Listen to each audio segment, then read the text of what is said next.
அனைவருக்கும் என்னுடைய அன்பான வணக்கம்.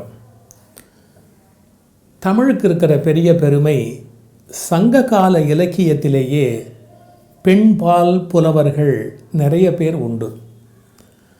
அதாவது பெண்களுக்கு எழுத படிக்க தெரியாது என்று பின்னால் கேலி பேசி கொண்டிருந்தார்கள்.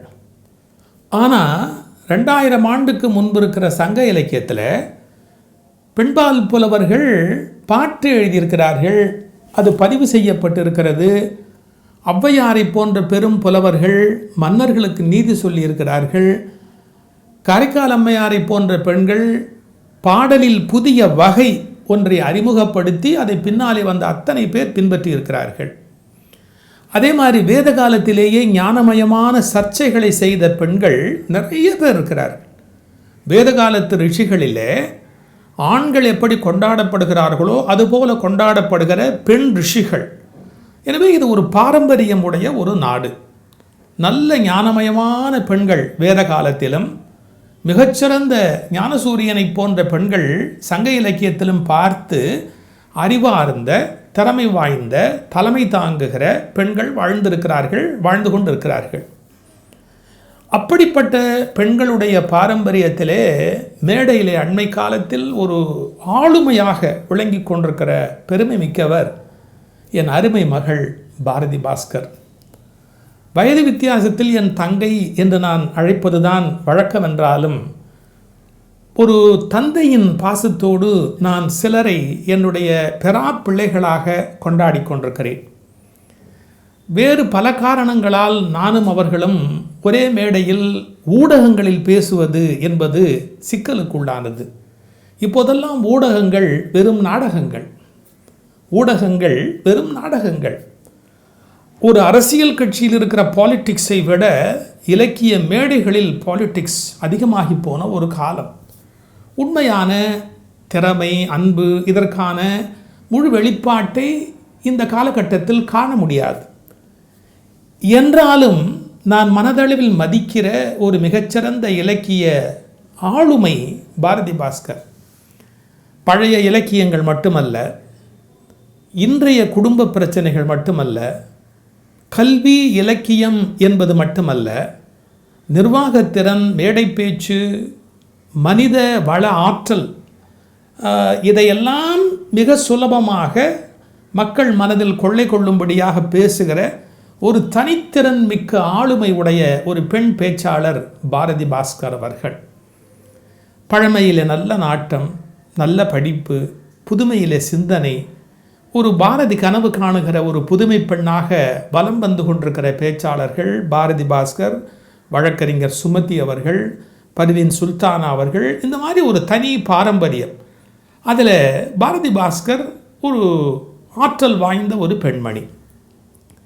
பெண்கள் வேலைக்கு போவது என்பதே சிரமமான ஒரு காரியம். என்ன வேலைக்கு போவதில் சிரமம் என்றால், வீட்டிலே தாயாகவும் இருந்து கொண்டு ஒரு குடும்ப பெண்ணுக்குரிய எல்லா கடமைகளையும் செய்து கொண்டு அலுவலகத்தில் போய் உயர்ந்த பதவிகளை வகிப்பது என்பது அதிகமான பொறுப்பு, அதிகமான சுமை. அதை மிகவும் வெற்றிகரமாக செய்து கொண்டிருக்கிற ஆற்றல் பாரதி பாஸ்கர் அவர்களுக்கு உண்டு. ஒரு மேடையில் எவ்வளவு ஆற்றல் வாய்ந்த பேச்சாளராக அவர் கொண்டாடப்படுகிறாரோ அதே அளவு தம்முடைய அலுவலகத்திலே, வங்கியிலே ஒரு தலைசிறந்த நிர்வாகியாக அவர் மதிக்கப்படுகிறார். கூடுதல் உழைப்பு, கூடுதல் பொறுப்பு, கூடுதல் அக்கறை, அதற்கான கூடுதல் திறமை. அதனால் அவரால் அந்த துறையில் மிகப்பெரிய வெற்றி காண முடிந்தது. மேடையிலே பெண்கள் பேசுவது என்பதே சுலபமான காரியம் அல்ல. அதிலும் பண்பாடு குறையாமல் பேசி வெற்றி பெறுவது என்பது மிக மிக மிக மிக முக்கியமான ஒன்று. ஒரு நாளில், ஒரு கணத்தில், ஒரு மேடையில் கூட தரம் தாழ்ந்து பாரதி பேசுகிற வழக்கம் கிடையாது. எல்லாவற்றையும் விட நான் ஒரு பேச்சுக்கலை பற்றிய பயிலரங்கத்தில் பாரதி அழைத்து பேச சொல்லியிருந்தேன். அவரை அறிமுகப்படுத்துகிற போது நான் ஒரு வார்த்தை சொன்னேன். நான் பார்த்திருக்கிற நாட்டியங்களிலே பத்மா சுப்பிரமணியம் அவருடைய நாட்டியத்தில் எனக்கு பெரிய மற்ற நாட்டிய கலைஞர்களுடைய நாட்டியத்தை பார்க்குற வாய்ப்பு இல்லை. சகோதரி பத்மா ஒரு இடத்துல நான் பார்த்து வியந்த ஒரு அளவுகோல், நாட்டியத்தை பற்றிய அளவுகோல், எவ்வளவு நேரம் ஆடினாலும் முகத்தில் அந்த சிரிப்பு மாறாமல் தன் முகத்தை அவர் வைத்திருப்பார்.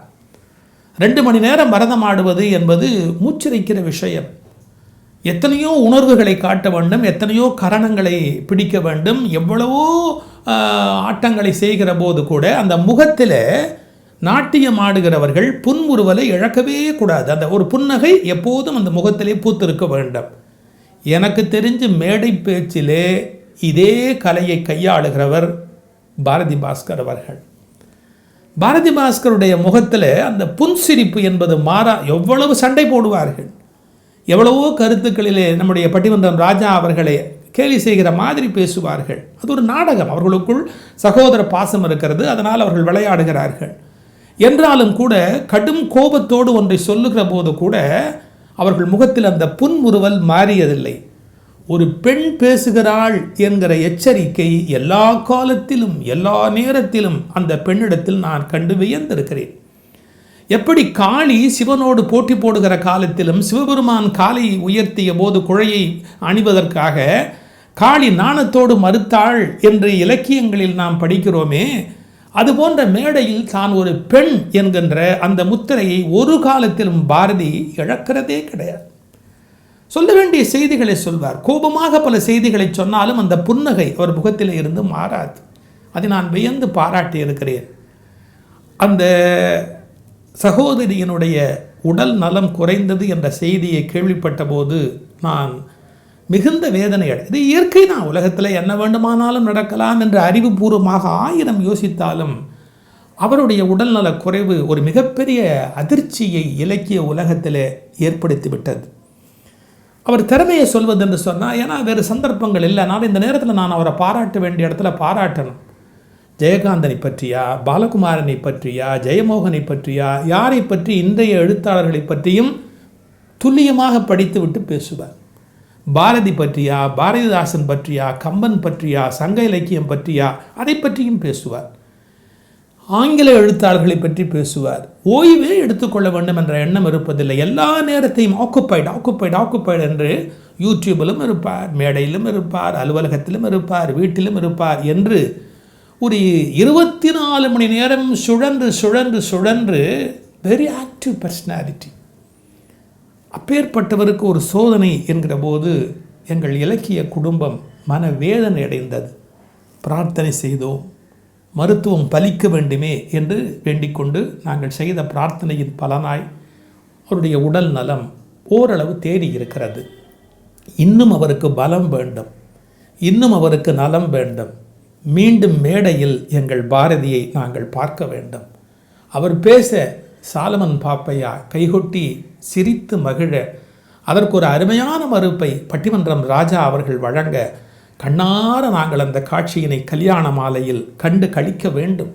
நாங்கள் காத்திருக்கிறோம். வா மகளே வா, பார் மகளே பார் என்று ஒரு பாடல் வந்தது. நான் சொல்லுகிறேன், வா மகளே வா.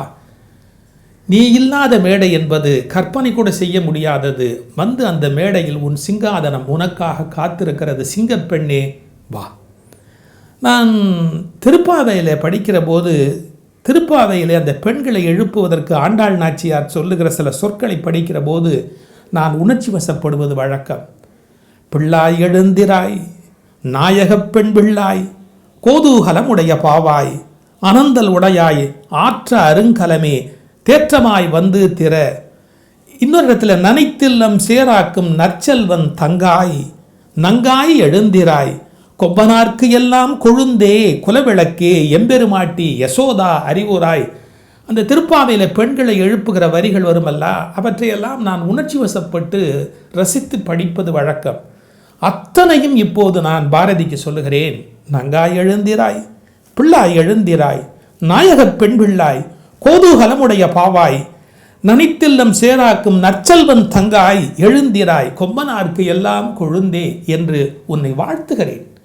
உன் தகப்பன் என்ற மனோநிலையில் இருந்து நான் உன்னை வாழ்த்துகிறேன். வா. அதே நான் ஏன் திருப்பாவை சொல்லுகிறேன் என்பது அவருக்கு தெரியும். திருப்பாவையிலே பாரதிக்கு மிகுந்த ஈடுபாடு உண்டு. நான் திருப்பாவையிலிருந்தே உன்னை எழுப்பி காட்டுகிறேன். பெண்ணே, அதில் கண்ணபெருமான் எழுந்து வருகிற காட்சியை எங்கள் ஆண்டாள் சொல்வாள். மாரிமலை முழிஞ்சில் மன்னி கடந்துறங்கும் சீரிய சிங்கம் அறிவுத்து தீவழித்து போதருமா போலே நீ கண்ணானு எப்படி எழுந்திருக்க வேணும் தெரியுமா? மாறி மலைமுழிஞ்சில் மன்னி கடந்துறங்கும் சீரிய சிங்கம் அறிவுற்று தீ விழித்து போதொருமா போலே. அப்படியே அந்த பிடரி மயிரை தள்ளிக்கொண்டு சிங்கம் எப்படி அந்த குகையில இருந்து வெளியிலே வருமோ அப்படி கண்ணா வா என்று சொல்கிறார். என் சிங்க பெண்ணே, உன்னையும் அப்படி சொல்லுகிறேன், வா. எல்லா குறைபாடுகளையும் நீக்கிவிட்டு முழு பலத்தோடு வா. நீ மீண்டும் மேடையிலே ஒரு நட்சத்திரமாய், தாரகையாய், ஞானசூரியனாய் ஒளி வீசுகிற காட்சியினை நாங்கள் காண வேண்டும். உனக்காக எத்தனையோ பேர் பிரார்த்தனை செய்திருக்கிறோம். வா மகளே, வா. வா மகளே, வா.